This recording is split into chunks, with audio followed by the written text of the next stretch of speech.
Oh, there we go. Oop, here we go. So this is the penultimate lesson, the second to last lesson of the whole series. It's a different kind of lesson because it's, as I said, it's an exorcism. As I said at the end of the last lesson, before we can enter into our own personal relationship with Prabhupada, we have to clear out some misconceptions we may have. It's called fictional Prabhupads.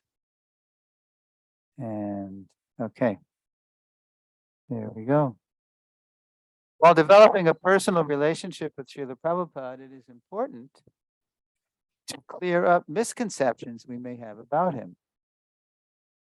Now listen to this. Studying Srila Prabhupada's teachings without studying his life and how he lived and applied those teachings can become impersonal. You just read the books, but you never really learn anything about Prabhupada and how he applied the teachings and how he applied it in our lives. And that can become rather dry or even impersonal. And the flip side is, and becoming attached to Prabhupada's personality without studying and following his teachings can become sentimental. So we're looking at two kinds of fictional Prabhupads, impersonal understandings and sentimental understandings. So both approaches leave us with a, quote, fictional Prabhupada we need to avoid. I chose this image because they were both, these are line drawings of Prabhupada done by my godbrother Haripad Prabhu, who is rather well known for these. And so they're all nice, but I just found the two that worked because I imagine in my mind the left, the one on our left, the Prabhupada on our left saying, "Are you the real Prabhupada?" And the one on our right looking back and saying, I was wondering the same thing about you. So similarly, when we present our understanding of Prabhupada, we don't want to be in that sentimental or impersonal space because it'll sound funny to people. Okay. So let's look at him. First, we're going to look at, by the way, this is by no means exhaustive of all the different kinds of fictional Prabhupads. By fictional, we mean illusory, mistaken, just plain wrong, delusional ideas about Prabhupada. So impersonal fictions, the first one, okay, slide. Okay, just leave it there, that's good. The first one the fiction is called Prabhupada is God. That actually happened, believe it or not. In the spring of 1970, Srila Prabhupada had encountered a threat to his movement. While expanding Krishna consciousness throughout the Americas and Europe, he was meeting some resistance in India. A few inimical, unfriendly swamis were trying to prevent ISKCON from acquiring land in Mayapur, the birthplace of Lord Chaitanya. Worse, they were spreading a minimized view of Prabhupada, which was affecting the faith of some of Prabhupada's top leaders in America. To counter the threat, that July, Prabhupada formed a governing body commission of trusted devotees. That's the month I joined, July 70. I mean, I was too young to know what was going on, but Prabhupada did form the GBC, at least on paper, that month, whom he would train to manage the movement's worldwide preaching in his absence. After correcting the misled leaders, he deployed 4 of them as sannyasis. This is a rather bold thing. 4 of the people that had become contaminated by this minimized view of Prabhupada by some jealous godbrothers of Prabhupada's in India. To purify them, he gave them sannyas. When somebody's having trouble, you don't usually, do something like that. But that was kind of Prabhupada's way in those days. It was an emergency. Prabhupada called it battlefield commission. When there's a war on, there's a war against Maya. He's exploding a Hare Krishna movement to spread it all over the world as fast as he can. So even if you're not qualified, you get deputized on the battlefield. Okay, get out of the house. You're sannyasis now. He deployed 4 of them as sannyasis to travel and preach with full faith in Guru and Krishna. As the young renunciants toured ISKCON America that summer, the gravity of their offense to Prabhupada weighed on them. Yeah, it's funny because I joined in July, and then toward the end of July in Boston, they came through, these rookie, newly minted sannyasis. They came through Boston, and they were fine then. They were leading, they led us out on Harinam and these amazing, Harinams. That was the day of so many liberation movements and protests, and it was so powerful, our Sankirtan party, especially at night with them leading us, that whatever was going on in the Boston Commons or the Cambridge Commons or Harvard Square, we just swept up all the other demonstrations in our wake, and they joined us because we had the most energy, right? And they were leading the pack, these sannyasis. So that was end of July, but the more time went on, and they left us after a few days to continue their travels. The gravity of their offense to Prabhupada weighed on them because they had been getting a minimized view of Prabhupada. Mortified at how they had been minimizing his spiritual stature, they began to maximize him, even deify him, make him to be God, right? Sharing scriptural references about the spiritual master being non-different from Krishna himself. So in late August, that group traveled to New Vrindavan, West Virginia, for the Janmashtami Vyasa Puja festivals, amidst the largest gathering of ISKCON devotees to date. And that wasn't a very big gathering by our standards today, but it was about 100 people there. That was a huge. This is 1970s summer, the first movement-wide, or at least America-wide, Vyasa, Janmashtami Vyasa Puja. The sannyasis' apocalyptic message: Prabhupada is God. And because we haven't recognized him, he has rejected us and gone back to India. Now, I was a brand new devotee. I was like a 6-week-old, bhakta. And so Satsarup Das Adhikari, before he was a sannyasi, he took some of us newbies from Boston all the way to New Vrindavan, about a 10-hour drive in a red 40 Kano line van. And the first thing I see when I jump out of the van, after 10 hours, is one of these sannyasis jacking up a temple president against this white farm fence and saying, Prabhupada is Krishna. And because we haven't recognized him as such, he's left us. He's gone back to India. And Prabhupada had, from the West Coast, he had gone west over the Pacific, but he wasn't leaving us. But anyway, they were in this kind of delusional space. So let me continue here. Their message: Prabhupada is God, and because we haven't recognized him, he has rejected us and gone back to India. Without understanding that Prabhupada is Krishna, they said, our chanting is useless. Another sannyasi was slumped over his harmonium and said, what's the use of chanting anymore? Prabhupada has withdrawn his mercy from us. It was crazy. Their propaganda so disturbed the devotees that the governing body phoned Prabhupada for guidance. Prabhupada thundered his reply. Okay, this is a famous, you want to click? All right, so here's the fact, the counter the fiction.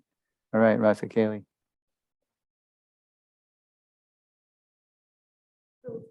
Oh, there you go. Fact. There's only one thing worse than underestimating, overestimating. They have said, I am God. Therefore, if I am God, they also can become God. This is impossible. Yeah, this is what Prabhupada said to one of the devotees. They were in Tokyo on their way to India. So Madhavis, my late godbrother, was there. And Madhavis recounts this in Radha Damodar Vilas. And here's what else Prabhupada said. Listen to this. It gets heavier. They have committed the greatest offense. There is, oh yeah, there, that's right. We already said it. Overestimating, okay. Impersonalism, but what followed was even heavier. Banishing the offenders, because so Prabhupada told, I think it was Rupanuga Prabhu who made the call. He was, it's either him or Hayagriva. They called Prabhupada in Tokyo. So what should we do? They're saying you're God, and what do you say? And Prabhupada said, expel them immediately, which is heavy because these were 4 beloved devotees. Everybody was Brahmananda, Subal, Vishnujan, and Gargamuni. These brand new sannyasis. And Prabhupada just kicked them out just to protect ISKCON from their so-called preaching. Banishing the offenders from his society, Prabhupada said they could return if they traveled separately and each opened a center, inspired people to take up devotional service and preach the truth. The spiritual master isn't God. God is God. The genuine spiritual master is God's authorized representative. Any so-called spiritual master who says he's God is as good as a dog. End of fiction. So it was such a relief because you can imagine I had just, read the Gita. I thought, okay, this is the absolute truth. I've joined this movement. And then I walk into this festival.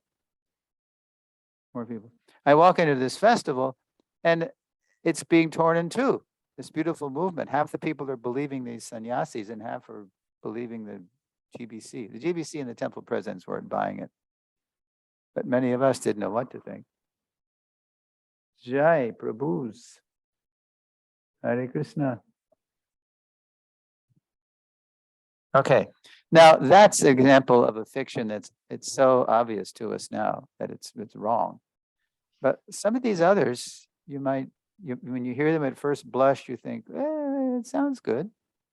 So it's going to get a little subtle now. All right. Yes. Like we see many of these organizations where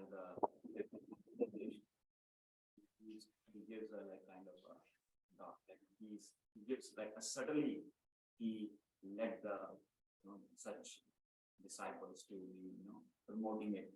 Promoting that he's God. Yeah. Well, it's if he's actually their master, and if they say that, he should correct them. And if he doesn't, he's aiding and abetting. He just kicked them out. So, I mean, I was witness to maybe the 2 heaviest things that Prabhupada ever did. Right in the heart of his movement at New Vrindavan, the first movement observance of Janmashtami Vyas Puja, he just uprooted Mayavad. He just kicked these guys out. All right? That's how he dealt with it. And he gave them a way back, and they were sincere, so they came back. Similarly, that was in 1970. 6 years later, 76, there was a Sahaja weed right in the heart of his BBT, which I was serving at. And Prabhupada came to town. Come on, got to give you, everybody see, got to give you a good seat. There you go. This is like a record turnout here.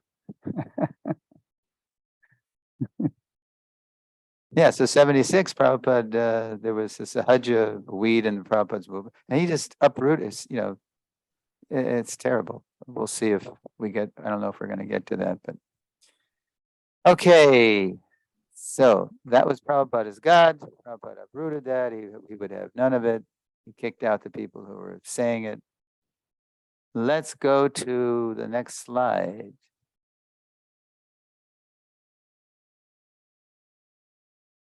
Okay, right there. Fiction. Would you like to read, Ravi? Yeah, just read that title.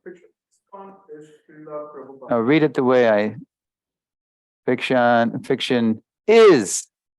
Read that. See how I emphasize is? Can you see it? Yeah. Uh-huh. So, and one, you can say, oh yeah, well, yeah, sure. But listen to this. Although less obvious than the previous fiction, the giveaway is to equate, right? To render equal. ISKCON, in all respects with Srila Prabhupada, repeats the impersonal flaw of oneness without difference. Remember, truth is always, there's always a oneness and a difference aspect to the truth. Prabhupada's flawless statement on the subject.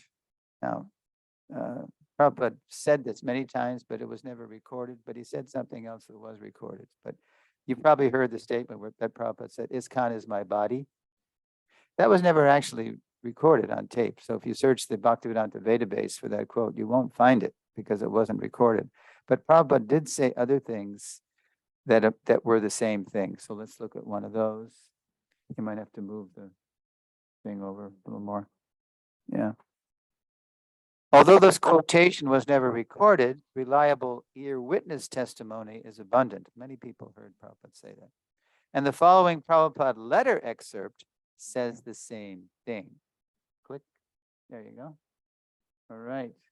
Korgadhar Prabhu, you want to read that? Right. You are all my limbs of my body. Unless you cooperate, my life will be useless. The senses and life are correlated. Without life, the senses cannot act. And without sense, life is inactive. Letter to Ramananda, July 17, 16. Yeah, correlative means you can't have one without the other. So Prabhupada would say things like that. In other words, ISKCON is the body, is the preaching body, so to speak, the vehicle that Prabhupada created to spread Krishna consciousness all over the world. And but he's the soul of the body. He's the soul. And everything that happens in ISKCON isn't necessarily Prabhupada, right? Because sometimes we do things and say things and go off and do, and then all of a sudden we find ourselves, in a bad way, and then we have to. How do we get back there? How do we get back to Prabhupada? We have to go back to his everlasting teachings, his Vani, to correct ourselves. Interestingly, Prabhupada also rejected as material this fiction's reverse. Prabhupada is ISKCON. And here's an example of how Prabhupada rejected that. He's saying that to students visiting London in 1973. He wasn't even saying it to devotees, but somehow it came up in the conversation. Quote, suppose if I say, I am everything in this, my institution. Does it mean that I have lost my personality? No. If somebody says that Bhaktivedanta Swami is everything, does it mean I have lost my personality? That's a material understanding. So, as ISKCON's founder Acharya, Srila Prabhupada is certainly ISKCON in one sense. At the same time, everything at ISKCON doesn't equal Srila Prabhupada, our society's life and soul. It's like we say Krishna is everything, right? Because everything's Krishna's energy. But that doesn't mean we take anything like that pen cap there and we start worshiping it as God. Krishna is everything, but everything isn't Krishna. Doesn't equal Krishna. The energy is never equal to the energetic. Purnameva avashishite. He remains the complete balance. So Krishna is always more than everything, and Prabhupada's always more than ISKCON. He's not just limited to ISKCON. At the same time, everything in ISKCON doesn't equal Prabhupada, our society's life and soul. As the philosopher Emerson once observed, an institution is the length and shadow of one man. Interesting. Huh? Emerson said that. It's the length and shadow. It's the shadow. It's a reflection of one man. Good quote. Okay, so we've got two so far. Prabhupada is God. That's a fiction. ISKCON is Prabhupada. It's a fiction because it's incomplete. Here's another one. Not quite yet, Prabhu. I'll tell you when. And the next one is called The Governing Body Commission is Prabhupada. Let me. This fiction betrays an incomplete understanding of the first item Srila Prabhupada declared in his will. Slide. Here's the fiction. The GBC is Prabhupada. And there's the fact. How about Parampara Prabhu? You want to read that? The fact. Fiction. No, just read the fact. Yeah. Fact. The governing body commission, GBC, will be the ultimate managing authority for the entire International Society for Krishna Consciousness. From Srila Prabhupada's Declaration of Will dated 4 June 1977. Ultimate managing authority. It didn't say, Prabhupada didn't say the governing body commission is now me. He didn't say that. He said they're the ultimate managing authority. Managing authority. A few weeks after Prabhupada signed his will, he called for his personal secretary in the middle of the night. The secretary's diary discloses what happened next. So this is, the will was signed the 4th of June, and then on the 25th of June, in his diary, Tamal Krishna Maharaj recounts this episode that happened, 21 days later. TKG says, quote, he could not sleep. Thinking of the will had kept him up. I mean, Prabhupada had made the will, and still he was worried that ISKCON wasn't really ready for him to leave. Thinking of the will had kept him up. So Prabhupada says, he asks Tamal Krishna Maharaj kind of a loaded question. The question was, amongst the GBC, have you selected one after me who will succeed? Which was just the opposite of what Prabhupada, he wasn't appointing anybody to replace him, right? That's not what Bhaktisiddhanta said to do. That's not what Prabhupada was saying to do. So he just put it out there. Have you selected one after me who will succeed? And Tamal says, I replied that we felt that we should manage together as a group, that none of us was more qualified than the others. To which Prabhupada responded, now this is a rather surprising response. Yes, each of you can be acharya of your zone. Now for those of us, I think me and Parampara are the only ones that are going to raise our eyebrows at this, because it was Prabhupada himself who created the zonal acharya concept. But I'll just keep going because you don't know what we're talking about. So. All right. Yes, each of you can be acharya of your zone. And then I say, acharya, yes. Prabhupada wants us to all be teachers by example. Small a acharya. Prabhupada's the big A acharya. That's what they didn't understand. Acharya, yes, but not the founder acharya. A crucial distinction it would take the GBC years to officially assert. After Prabhupada's passing, although some ISKCON zones continued to thrive, regional imitations of his divine grace's singular position sometimes turn the zones into cult-like kingdoms. We hate to say, but this happened in ISKCON's history. We became a rather cult-like organization for a while because we were just ignorant, immature. The offenses devastated many, gurus and disciples alike.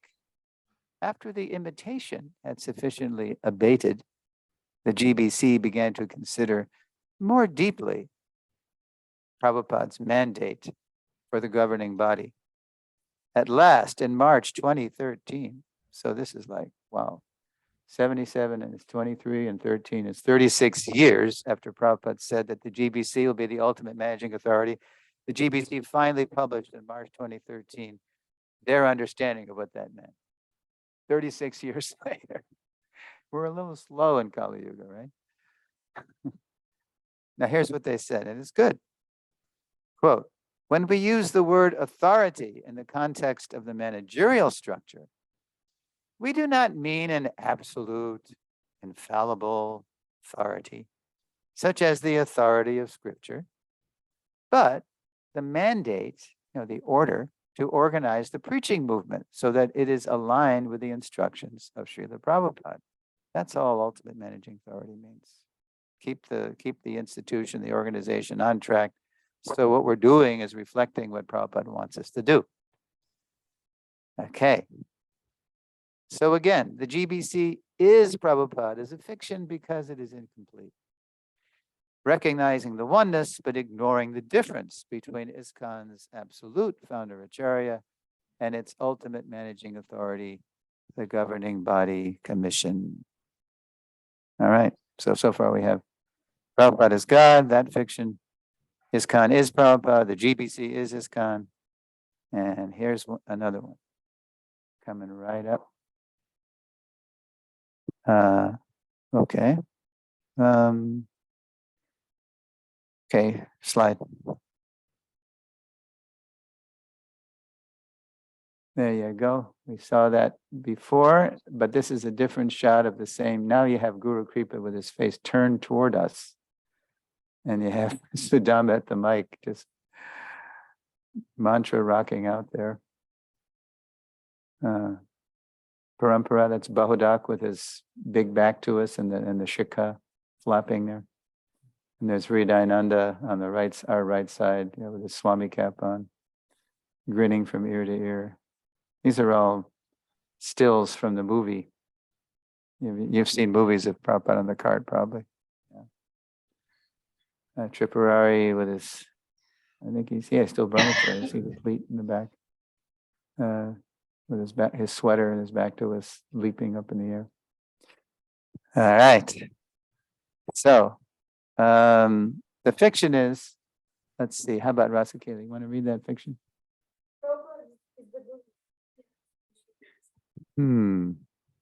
That's the fiction. He's the guru only of 4,780 ex-hippies. Prabhupada never introduced himself like that. Your divine grace, who are you? I am the spiritual master. I'm the initiating spiritual master of 4,780 ex-hippies. He never said that.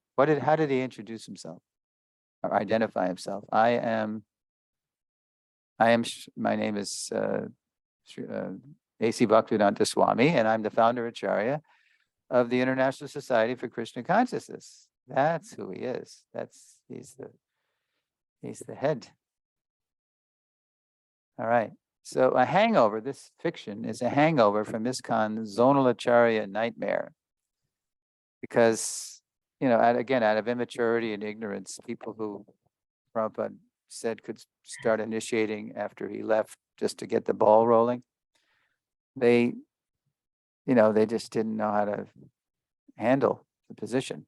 They were accepting worship on the level of the founder Acharya. That was offensive, and they couldn't handle it. And a lot of crazy things happened. So it got so crazy that the worst cult-like thing that happened to me was that some of our godbrothers who were in that position of initiating people now, they were saying the only way anybody could come to Prabhupada was through them, including their godbrothers. They insisted on absolute obedience to them, just like we were his disciples, their disciples. It was so bad. It was completely ignorant, and it almost destroyed ISKCON. Except Prabhupada had created a structure, mainly a GBC structure, and he'd gone too deep. Prabhupada had gone too deeply in too many hearts for the whole thing to end. But the foundations we were shaken to our foundations by this mistake. All right. A hangover from ISKCON's zonal Acharya nightmare. This impersonal fiction arose from ignorance of the founder Acharya's personal, foundational role in the lives of all generations of his followers. Remember how I say that my identity is not that I'm Prabhupada's initiated disciple? Remember when I said that? My identity is that I'm his instructed follower. And everybody has that identity in ISKCON for all generations. Yeah, seniors instruct juniors, but the way we are going to survive the ravages of time, because time tends to split everything apart, is that we all share that same identity as Prabhupada's followers. In 1994, as Srila Prabhupada's centennial year was approaching. When was Prabhupada's centennial year? Any? Yes. So in 1994, as Srila Prabhupada's centennial year was approaching, the GBC began to present a more definitive understanding of Srila Prabhupada's position by passing its first founder Acharya resolution. So this is good sign. Here, the resolution began as follows. Click. Okay. All right. So how about Ritu Mataji? Fact.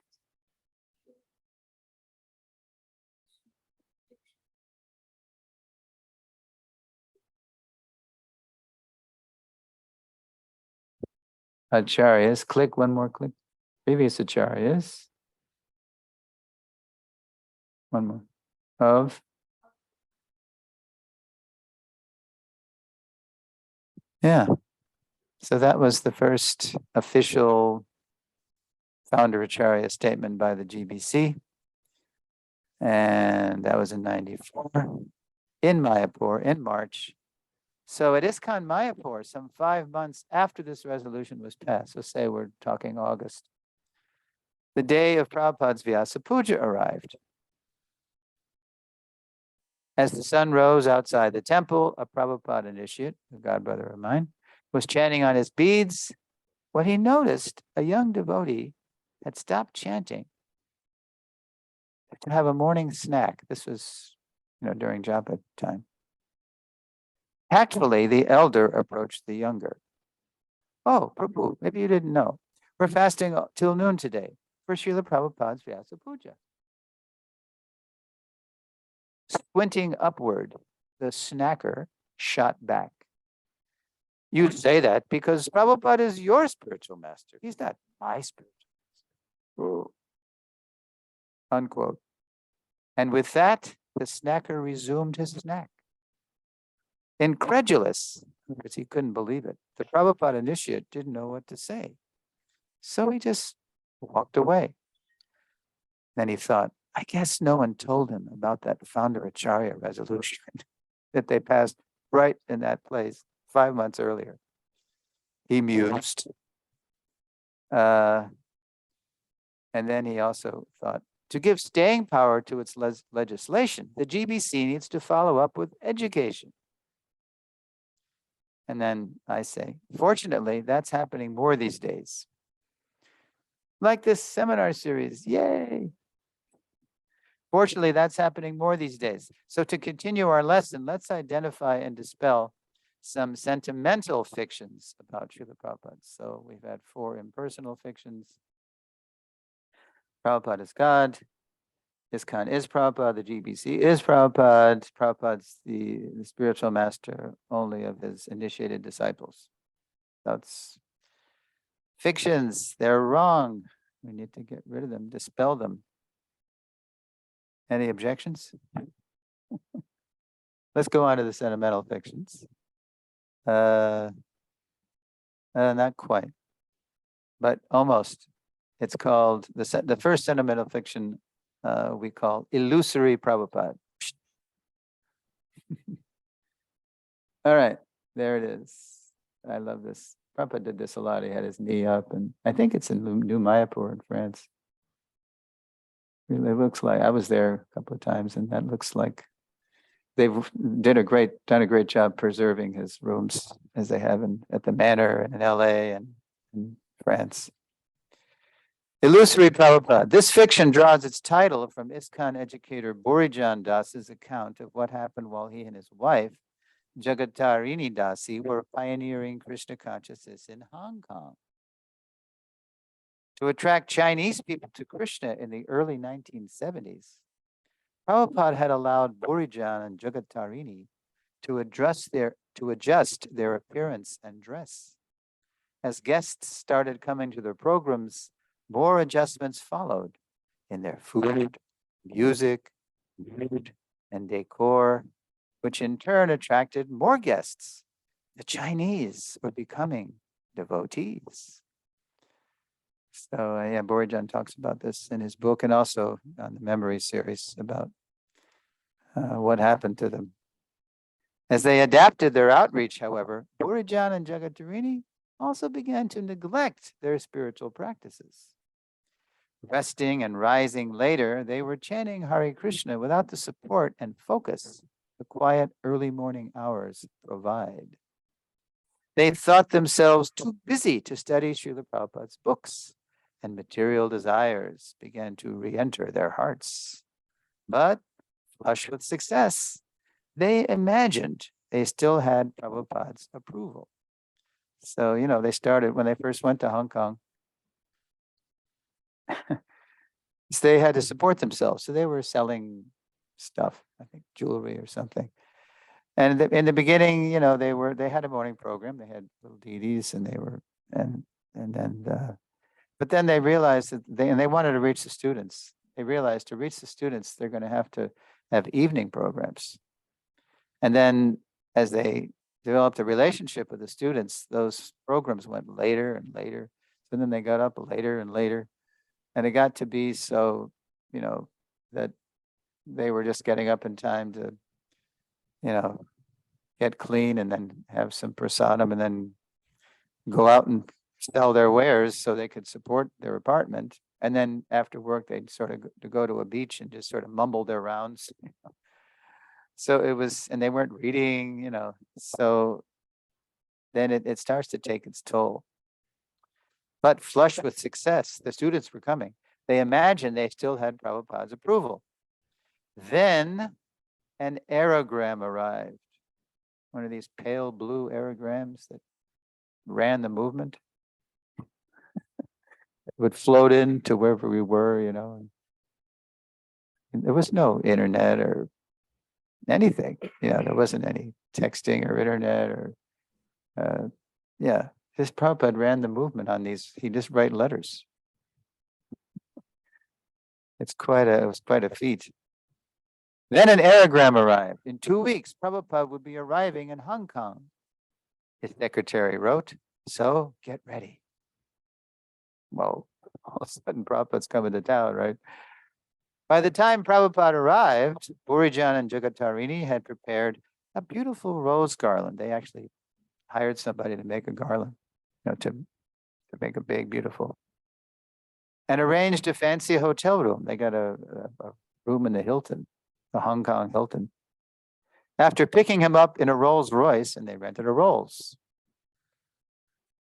They were trying to overcompensate for what spiritually they were lacking, After picking him up in a Rolls Royce, they expressed to Prabhupada how wonderful it was to see him again. They were just gushing. And they got in the car. Prabhupada's in the front seat, and somebody's driving the Rolls, and Purijan and Jagatarini in the back. And then Prabhupada turns around to them. Turning to Purijan, Prabhupada was grave. What is your morning program? Prabhupada always knew where we were at. He could just look at us. And he knew what we were up to. What is your morning program? Well, Prabhupada, we don't really have so many guests in the morning right now, so we usually don't have much of a morning program. Prabhupada disapproved. Guests may or may not be coming, but why don't you have a morning program? Whose disciple are you? That's the line that really woke them up. Shaken awake, Purijan realized he had become a disciple of illusion. Okay, click. Now you see what else he wrote in my glorious master. Let's see. Who wants to read? You want to read? I had been imagining a Prabhupada that allowed a compromise of purity and Krishna conscious practices. When I was suddenly confronted by the real Prabhupada, the illusory Prabhupada dissolved like mist after sunrise. Prabhupada, as he himself said, was 90% liberal, but that other 10% was strict. 90%. Yes, and my glorious master. Yeah, 90% liberal. I think I shared with you when Prabhupada said that. Do you remember that? during Prabhupada's arrival in San Francisco the first time in 67. Yeah, well, they interviewed Ginsburg. Who is this Swami? And oh, he's an authentic Swami. Of course, he's very conservative. And then when they read the article to Prabhupada, conservative. Why? How could he come even? I'm 90% liberal, Prabhupada said. But he had his, as they say, red lines. You had to follow Prabhupada, you had to follow certain disciplines of bhakti. Yes, that other 10% was strict. Despite his disciples' preaching success, Prabhupada knew that if they continued to neglect their spiritual practices, they would gradually succumb to the Lord's illusory energy. To avoid becoming illusory disciples of a, quote, illusory Prabhupada, we need to continue living in the clear light of his protective instructions. So as long as we're always hearing Prabhupada, his spoken word, his written word, and living accordingly, then we're saved from getting this illusory Prabhupada, this sentimental idea of Prabhupada. Questions about that? Yes.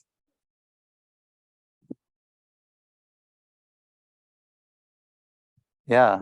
Well, as I said in the script here, how did I put it?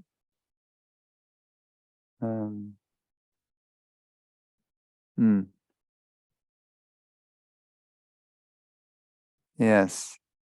Resting and rising later, they were chanting Hare Krishna without the support and focus the quiet early morning hours provide. It's Krishna's arrangement that these hours before sunrise and just after, it's called Brahma Muhurta.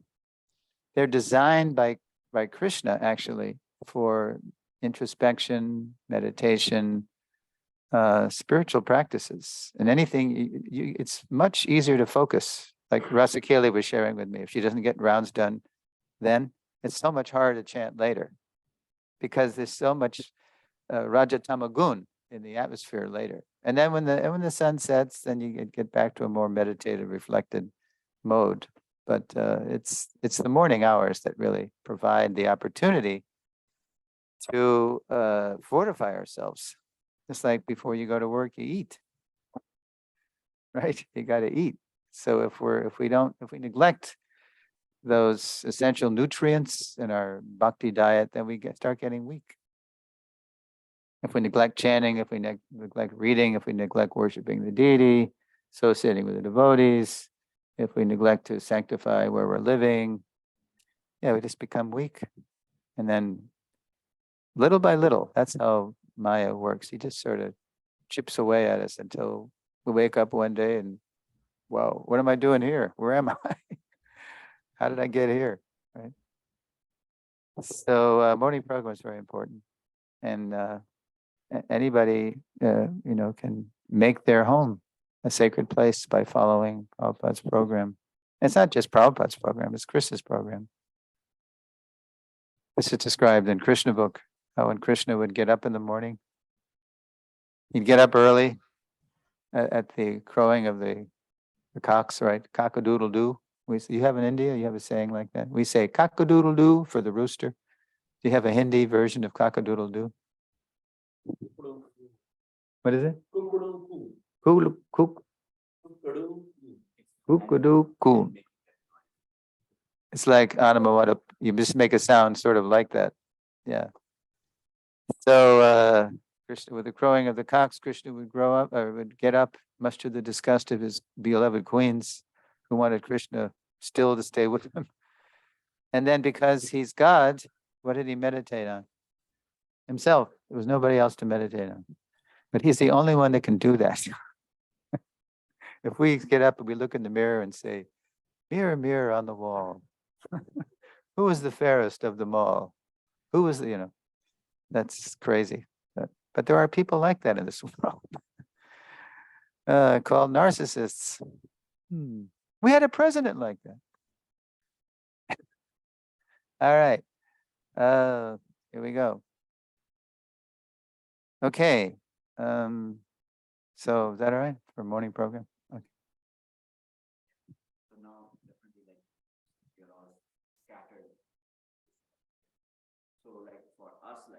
they're Hmm. doing some practices. We should be then, that means we should be validating those against our superiors. Because as that happened in the case of Buddhism Prabhu and Siddhartha Mataji, like, even though they were preaching, but little by little they were deviating from the devotional practices. Because they weren't hearing.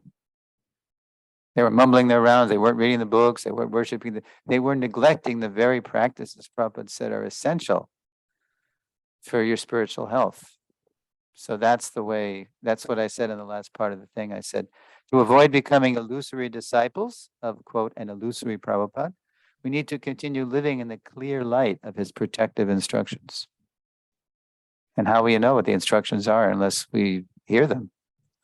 Unless we read or listen to recordings, because not everybody's a reader, right? But everybody listens to something. The weather, the baseball scores, the news, the latest from the front in Ukraine, right? Everybody's hearing. So first of all, we should be hearing about Krishna. Okay, figurehead Prabhupada, as I call the next sentimental fiction. Want to click? There we go. Ah, look. The Queen. Reigning for 70 years, Queen Elizabeth II became England's longest serving monarch. And perhaps the most popular one too, as the adoring crowds on her Jubilee tours attested. Yet the pious queen had no real authority over her people, no parliamentary power like the prime minister. Elizabeth's influence was only sentimental because, like almost all monarchs today, she was a figurehead. It's a parliamentary democracy. Yeah. So the monarchy, that the royals, they're people are sentimental about them. A lot of them, at least the older folks, the younger people wonder why they have to support them. So they don't have any power. So they're just figureheads. Now contrast power of a monarch, which isn't anything really, just sentimental, to the power of Prabhupada. He would travel all over the world, and by his example and the knowledge he was giving, he had absolute power over us out of love. We wanted to follow him. I was in Chicago in 1974. Did you happen to be in Chicago for the first Chicago Ratha Yatra? Were you there? Okay. He was there? Okay. Okay, well, he probably remembers this. Prabhupada showed up just at Guru Puja time in the morning. So wherever Prabhupada arrived, he just got right with the program. Didn't matter. He didn't know what jet lag was. He just, okay, it's 6 a.m. or 7 a.m. It's time for Guru Puja. So he had just taught us in April, that spring, the Sri Guru Vandana, the Sri Guru Charana Padma song. So we started singing it to Prabhupada in person. There he was on the Vyasasana in Vapu in his physical form. And of course, he's singing the same song to his spiritual master. And he's really, as the song goes on, he's really concentrating. And then at one point and it was a wild kirtan, we were like thrilled to see Prabhupada, because wherever Prabhupada went, it wasn't just the temple devotees that came, it was people from all over came. So there were at least 100 devotees there. And then Prabhupada at one point, it was getting kind of wild. So Prabhupada opened his eye and he saw us boogieing. We were rock and roll dancing. I mean, he taught us the Swami step, right? Yeah, we were doing the shingaling, the African twist, the boogaloo, we were doing all these things. and we were singing the song, we were mixing our American anartas in with bhakti, which was our want, right? So Prabhupada saw the way we were dancing and he just lifted his finger. This is the power of Prabhupada. And he went like this. And as soon as he dropped his finger, everything went from pandemonium to pin drop silence in a nanosecond. And we were all like caught in our boogie tableaus, you know. Yeah. And in that pregnant pause, in that deafening silence, Prabhupada gestured to a painting behind us, and it was a Panchatattva, like this. And he said, dance like Sri Chaitanya Mahaprabhu. Yeah. And then he took his finger and went, and we were all animated again. The life returned to our bodies. And we were chasing, yeah, so we were, doing the Swami step, but we were, energetic, but it was more dignified and devotional. That's the power Prabhupada had. All right. By contrast, when Srila Prabhupada toured ISKCON as its founder Acharya, he commanded absolute authority over his disciples. He did this by the transcendental knowledge he revealed, as well as his own endearing example of pure devotional service. Keen to inspire all generations of his followers, Prabhupada took steps to protect his foundational role in ISKCON. One step was the introduction of his daily Guru Puja. So this is, now I recount how Prabhupada introduced Guru Puja. He did this in 74 in the spring in Bombay. In April 74, after one of his morning walks on Bombay's Juhu Beach, Prabhupada went up to the temple as usual to offer his respects to the deities. Of course, it's still kind of a construction site there. That's while he was doing this, but he loved to go there. That was kind of a pet project for him, that Juhu project. Prabhupada went up to the temple as usual to offer his respects to the deities. At the time, the devotees would offer flowers both to the deities and to Prabhupada. So Prabhupada and the devotees would go up to offer flowers to Radha Rasa Bihari, and the devotees would offer flower petals to Prabhupada's lotus feet.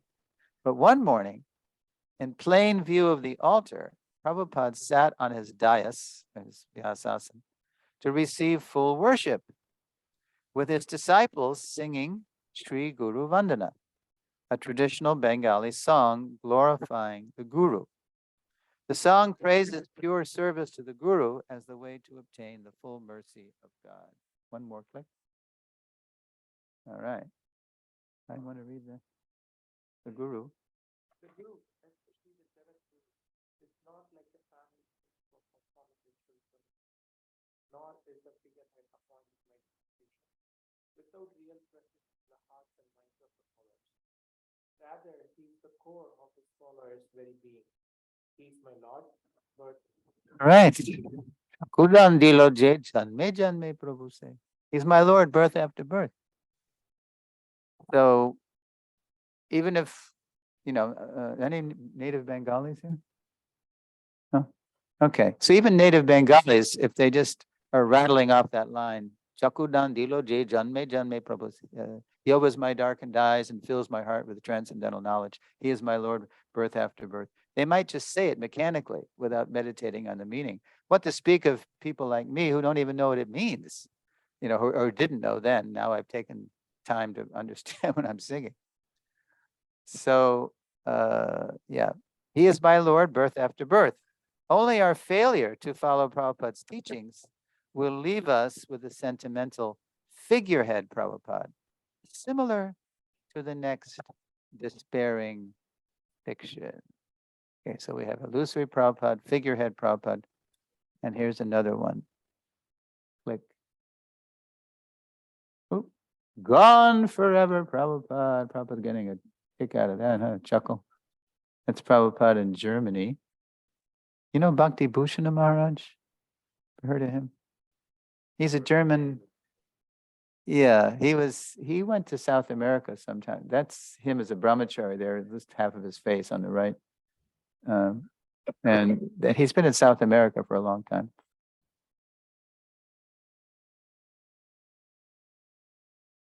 Pancha Dravida, mean that girl? That little. Oh, no, that's not Pancha Dravida.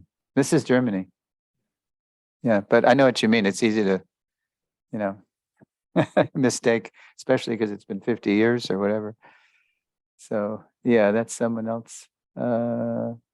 Yeah, I don't think Pancho Dravid has even ever been to Germany, but it is Germany in 74. It might be the Schloss. Okay, so Gone Forever Prabhupada. On July 16th, 1975, at a packed press conference in Berkeley, California, so this image isn't matching the words, but at least I thought it would be good to show Prabhupada laughing. Gone forever, right? A reporter challenged Srila Prabhupada, quote, "What will happen to the movement when you die?" Prabhupada didn't miss a beat. "I will never die." Prabhupada replied, "I shall live in my books. And you," he said to the reporter, "you will utilize." You. He didn't just say the disciples. You will utilize. If Prabhupada's reply sounded defiant, it was also an invitation. To know Krishna and transcend death, anyone could read and apply the knowledge he was translating and explaining in his books, especially his followers, who rested, as Prabhupada wrote, through the night. The problem, he would chide them, he would chide us, is that they didn't read his books, where he was making himself most available. Prabhupada called his commentaries his ecstasies. So if we really want to get to know Prabhupada, read his writing where, as he would tell us, every word, every word is document. And that's why he was always begging the GBC to take over management, because if I have to think of what's going on in Bombay or Melbourne or Nairobi, while I'm trying to translate, it disturbs my meditation. So he really made himself available in his books.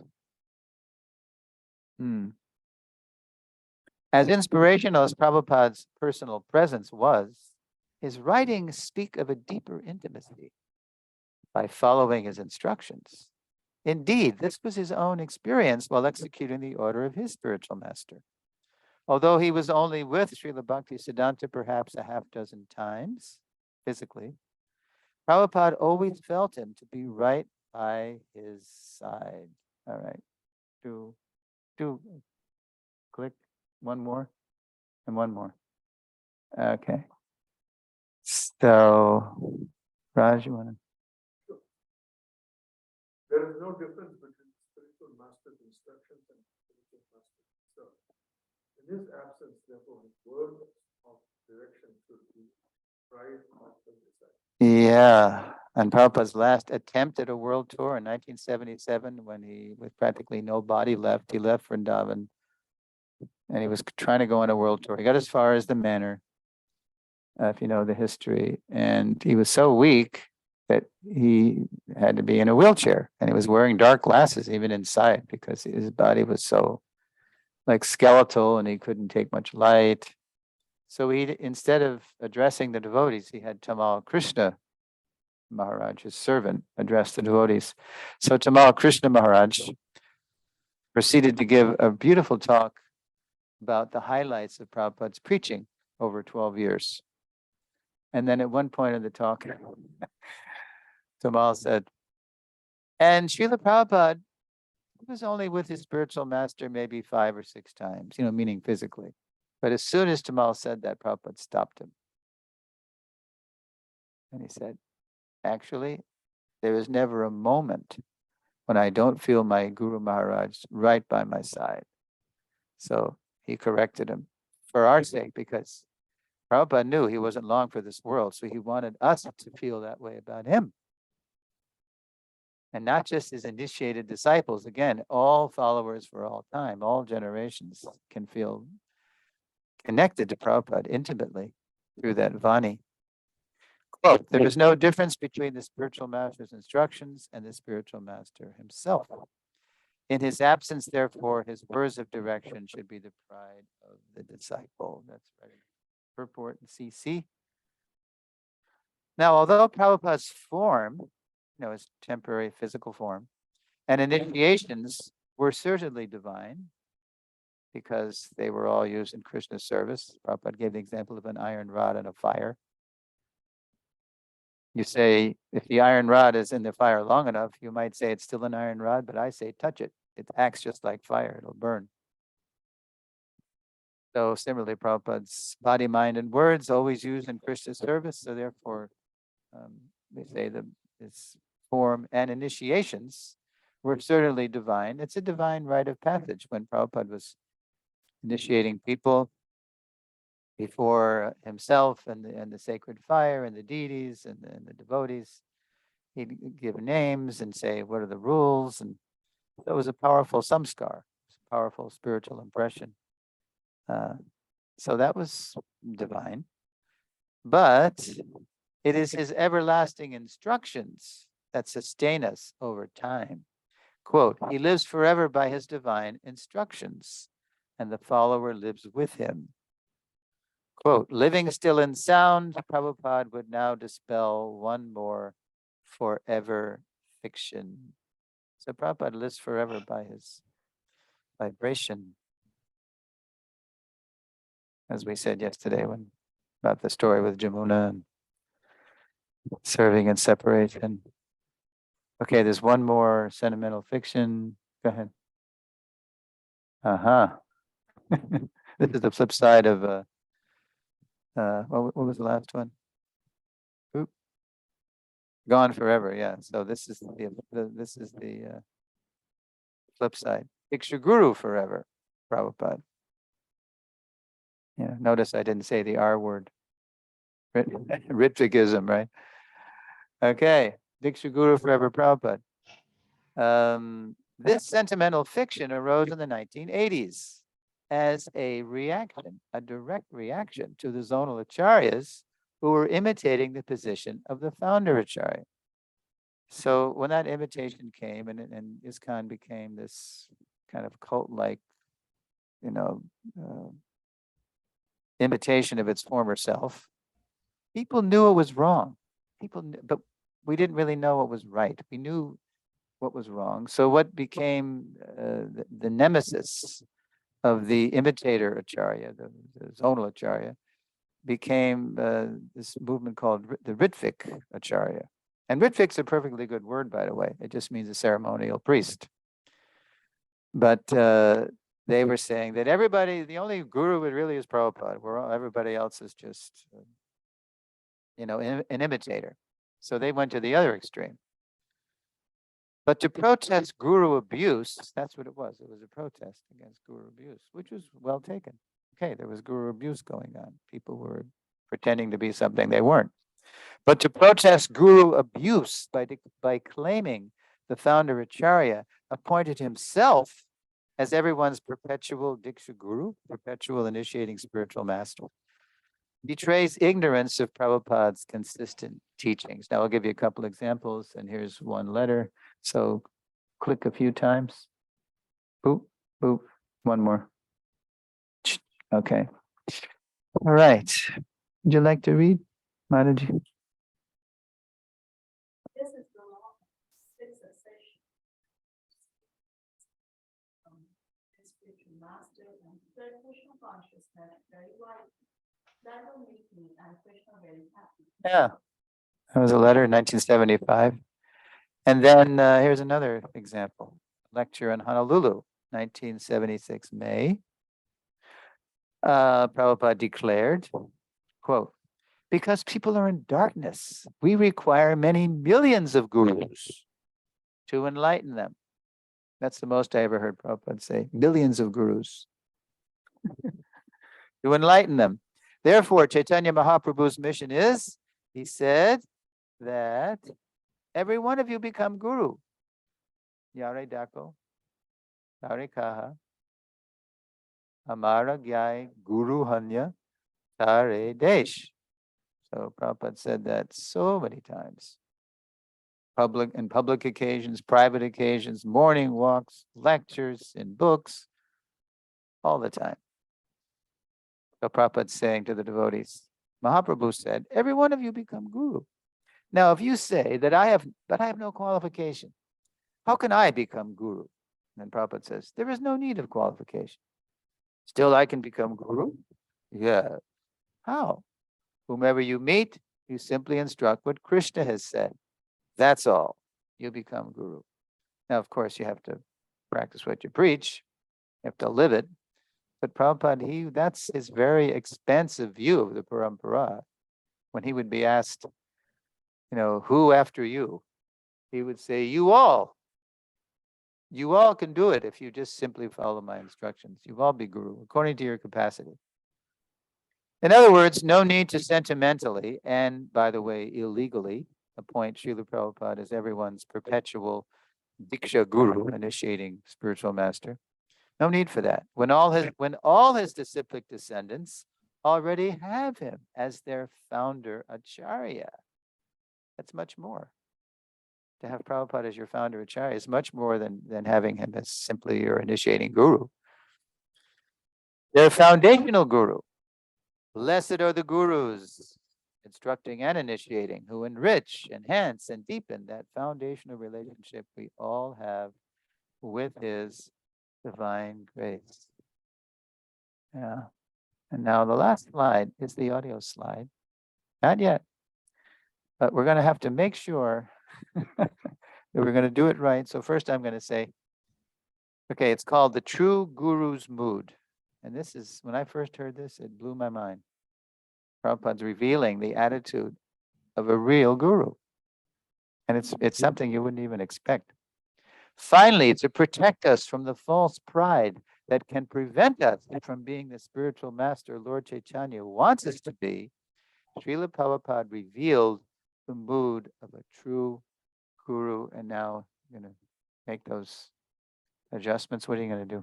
You want me to mute myself? Okay. Mute.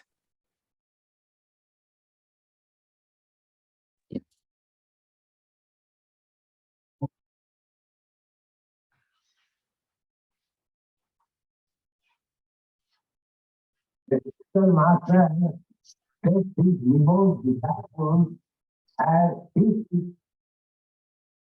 Sorry. son. That is the position. He thinks that Krishna has sent me so many spiritual masters. He does not think himself as spiritual master. He thinks himself their servant because they are to be trained. Krishna has appointed him to train them. Therefore, he sees himself as the servant of the disciples. This is the position. Okay. Full immersion in our founder Acharya's life, teachings, mood, and mission. Sorry.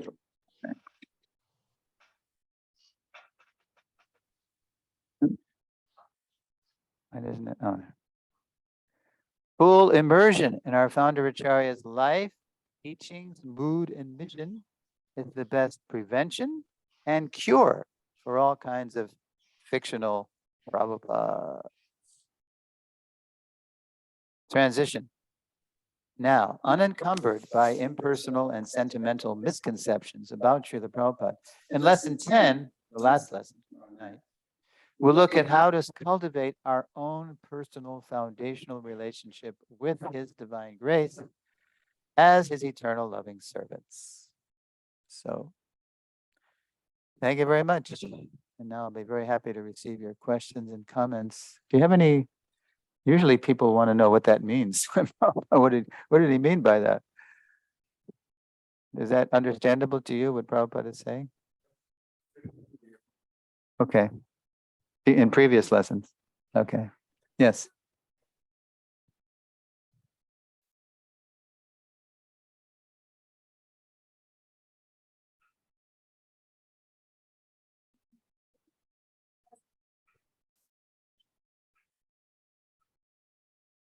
So this is like contradicting the clear body. Well, in 77, he's, what did you say? 74, he introduced Guru Puja. Why did he do that? Why did he do that? I mean, we didn't realize at the time. We just thought, oh, another song, another cool song. Another cool song to boogie to. So But we didn't, because he was the only guru in ISKCON. Now, today we have a multiple guru culture. So now we realize more of the ramifications of what he was doing. Right in front of Sri Sri Radharasa Bihari, he was letting us worship him. And that's a no-no in nectar devotion. You shouldn't worship anyone else before the deity. But why was he doing that?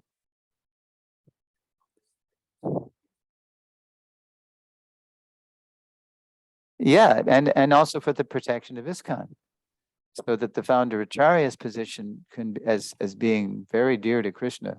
I mean, Radharasa Bihari must have been ecstatic to see Prabhupada being worshipped by his disciples. I mean, that's in other words, what he did was the exception that proved the rule. The rule is don't worship anyone else but the deities. Yeah, when you're worshiping the deities, don't divert yourself to some other worship. But there's exceptions to every rule. And if somebody's very dear to Krishna, and for the sake of spreading Krishna consciousness all over the world for 10,000 years, Prabhupada introduced this Guru Puja. And now you see it dramatically when you go to Mayapur and you see people from all countries, right, or Vrindavan, wherever you have these big centers, international centers where everybody goes, from China, South America, Africa, Europe, North America. It's just amazing to see everybody worshiping the Jagat Guru, and that's proper.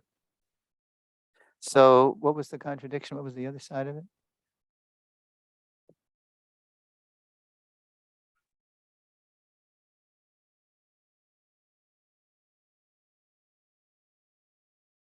Yeah, well, he's not gone because he's there in his Vani form.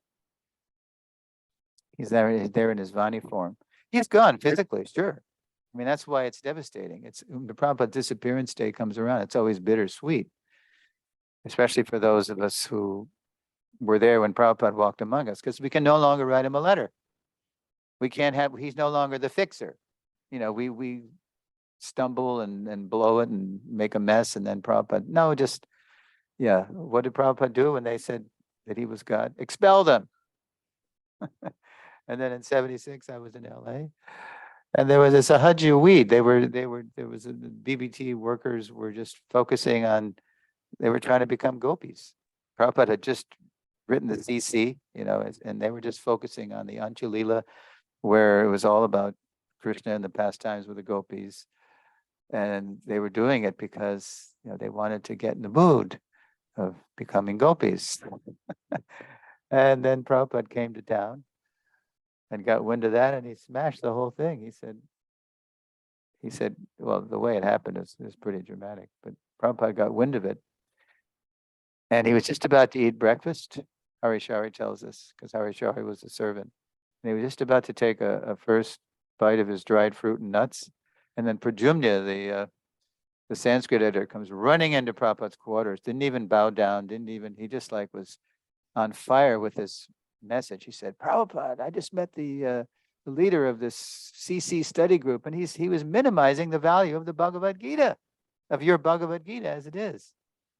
That morsel, when the Prabhupada's fingers never reached his mouth, he put it back in the bowl, slammed his, hand on the desk and said, call all the leaders at once. Call the leaders of this group, call all the sannyasis and GBCs visiting. We're going to settle this right now. So they came in, right? And so the first thing Prabhupada says to them is, why are you jumping like monkeys? Wow, that's how he starts. Why are you jumping like monkeys? But they were so smitten. They were so intoxicated with the idea that they were becoming gopis, right? That they started arguing with Prabhupada.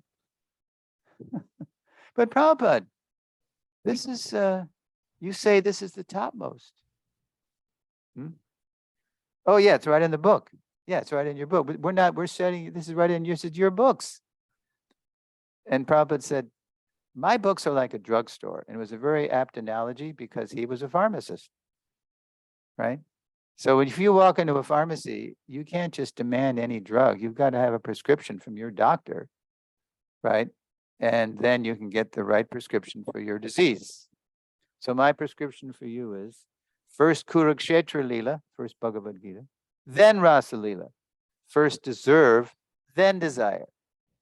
If you persist in this, you will ruin your spiritual life. He begged them, stop this. But most of those people in that group, I only know 2 of them who survived. Everybody else was thinking, oh, Prabhupada's saying this for everybody else, but he knows I'm advanced, right?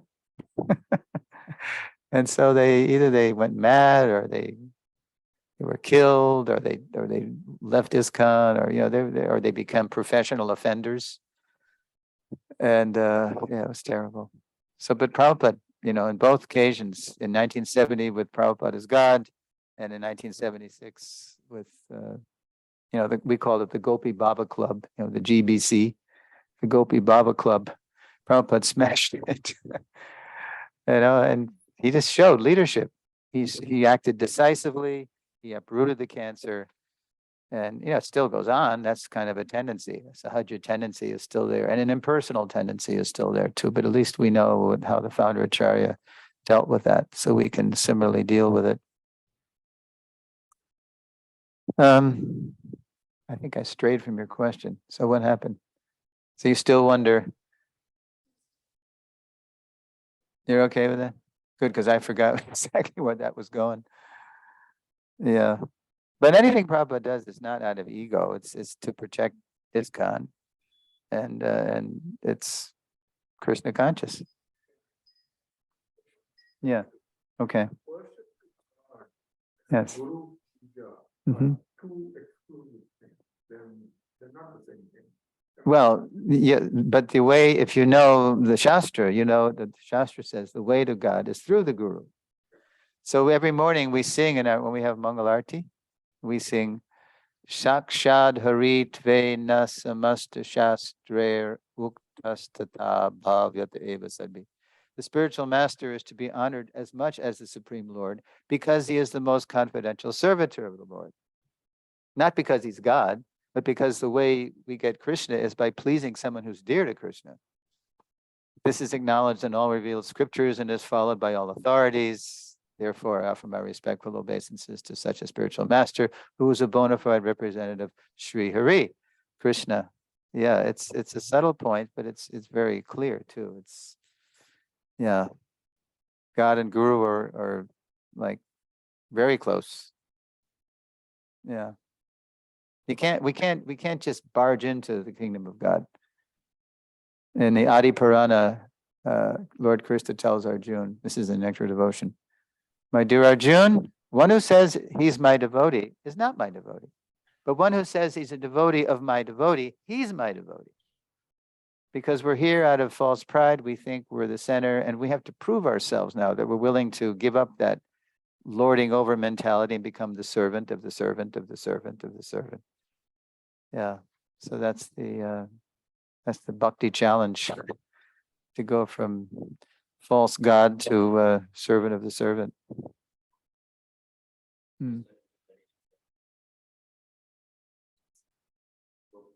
Prabhupada's mood actually, in this slide, actually, where he is accepting his disciples as his spiritual masters. That's something where when we're preaching or we're trying to act as a Shiksha Guru, we should accept that the other person whom we are giving is acting as our spiritual master. He is acting as a source of our purification. That seems to be he is forcing on the preaching on the point of purifying our own existence. So Prabhupada explains why he thinks that he takes his disciples as his spiritual master. He thinks that Krishna has sent me so many spiritual masters, but they need to be trained. So many potential spiritual masters, right? Spiritual masters in waiting. It's not that they're spiritual masters then, but they've been sent to him by Krishna to train. That's his service, to train them. In other words, he doesn't think he thinks he's their servant. He doesn't think he's their master in the sense of possessing them and lording over them and maybe even abusing them. He serves them. That's the mood of a bona fide guru. He's the servant. In the Stockholm, Sweden, 1973, summer, Prabhupada was up in Stockholm at Uppsala University, and he was explaining about Varnashram and how there's different levels of consciousness of different people. And that's reflected in the different varnas. So Prabhupada's talking about first class people and second class people, third class, fourth class. And there's this one student in the back who was, as Prabhupada was talking about first, second, and fourth class people, humans. He's talking to a bunch of egalitarian people who thinks it's all the same materially. Spiritually, it is all the same. We are equal. But materially, we're on different levels. So after explaining all the different classes of people, then this guy stands up and he's really mad, and he says, so I suppose you think you're first class man, right? You think. And then Prabhupada, he just put his head down. He said, no, I'm fifth class man. I'm the servant of all the other classes. And he meant it. The devotee who tells the story, Pritu Prabhu from Germany, said when that guy stood up and started challenging Prabhupada, I wanted to break him in half. Because he was speaking so disrespectfully. He was so, challenging Prabhupada in a furious way. And then, but Prabhupada, and he wasn't just putting it on.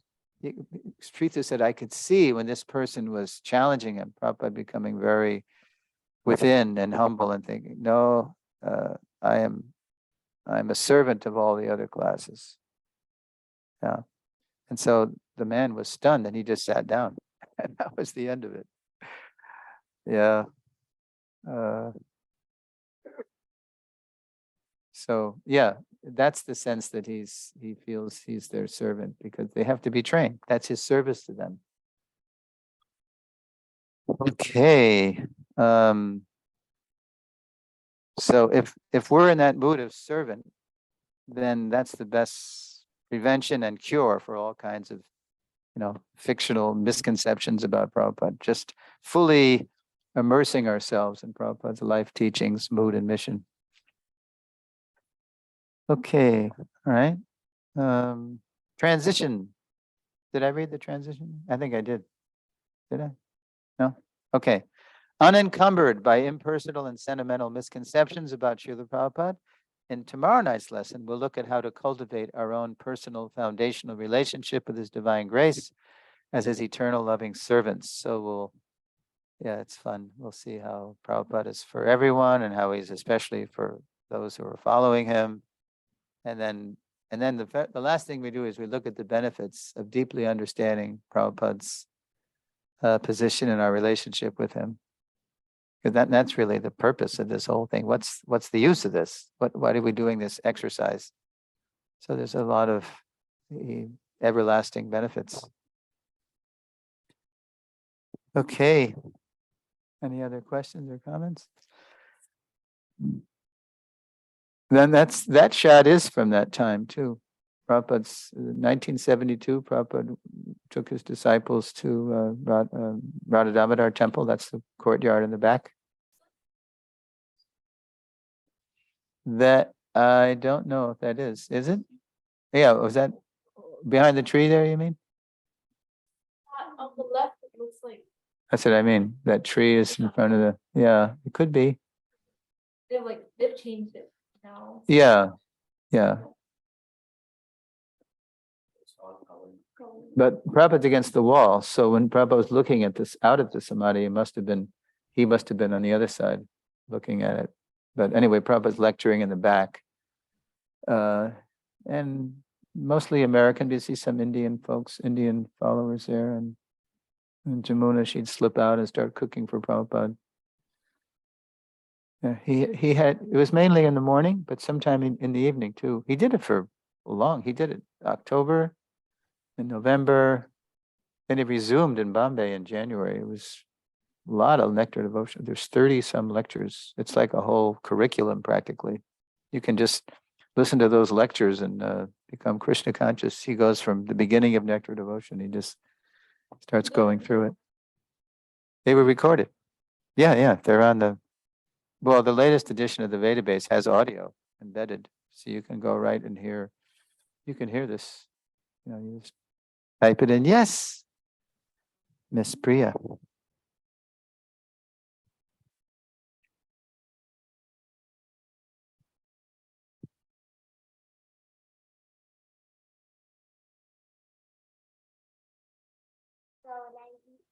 Prabhupada was not able to take sannyas from him. So Who wasn't able to take sannyas?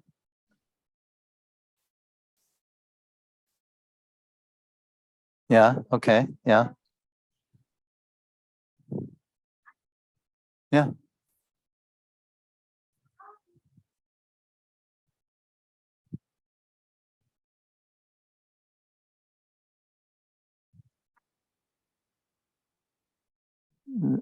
What's the last part of it?